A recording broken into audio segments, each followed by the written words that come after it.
My father turned away from the radio, tears in his eyes, and he lined up his four sons, but he lined us all up and he said, listen, boys, they won't take me because I'm too old.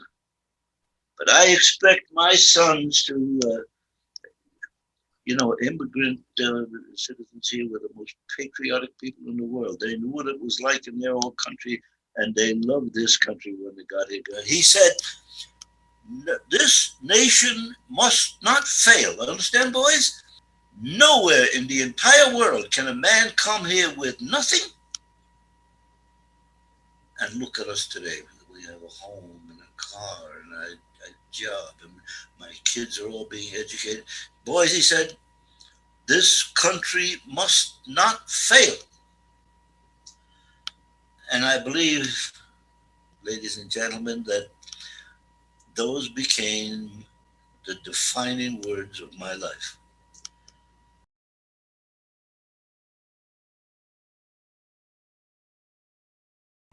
Hitler had saved up 25 divisions. There's 18,000 men in each division. 9 of those divisions were panzers. The tank with their newest tanks, the Mark IVs and the Tiger Royals, and they surprise attack on December 16. They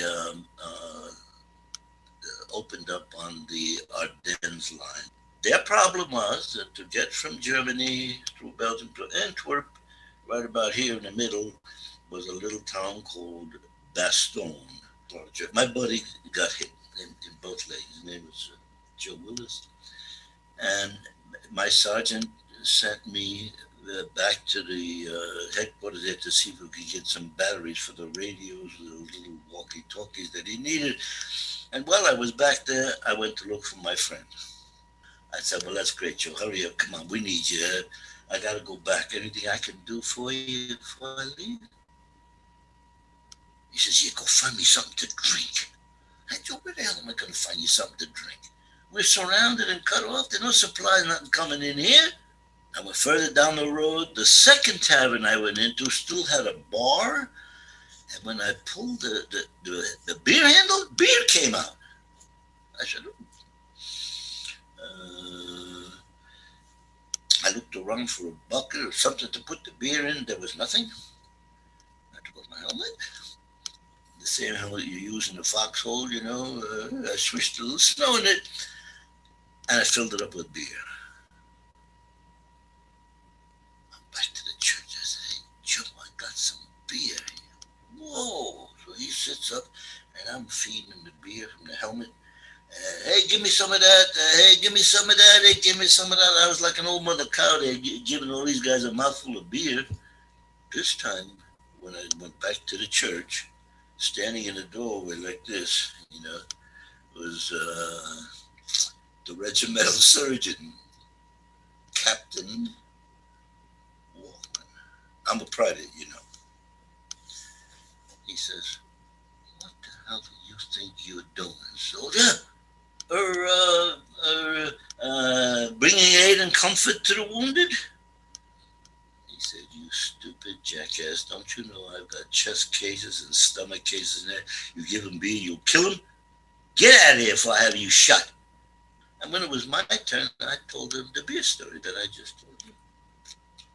While I'm telling the story, they're going like this, You were the GI that brought the beer in the helmet to the... I said, yeah. You went to the church with the helmet full of beer and you're giving it to the wounded? And I said, yeah. They said, don't you know you're famous in Europe? I said, what the hell are you talking about? They said, bring us 4 bottles of airborne beer. Waiter goes out, he comes back on a tray. He has 4 bottles of beer and 4 little ceramic bowls in the shape of a GI helmet. You see it? You see the label?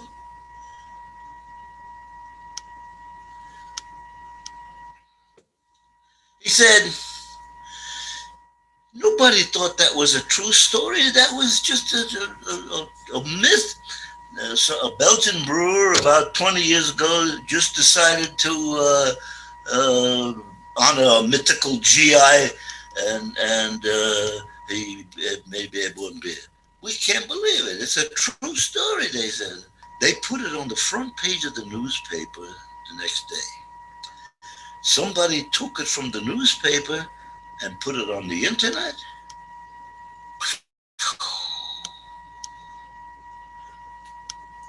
As I said, I have 2 Bronze Stars, 2 Purple Hearts, the French Legion of Honor, the Dutch. I have 15 million medals.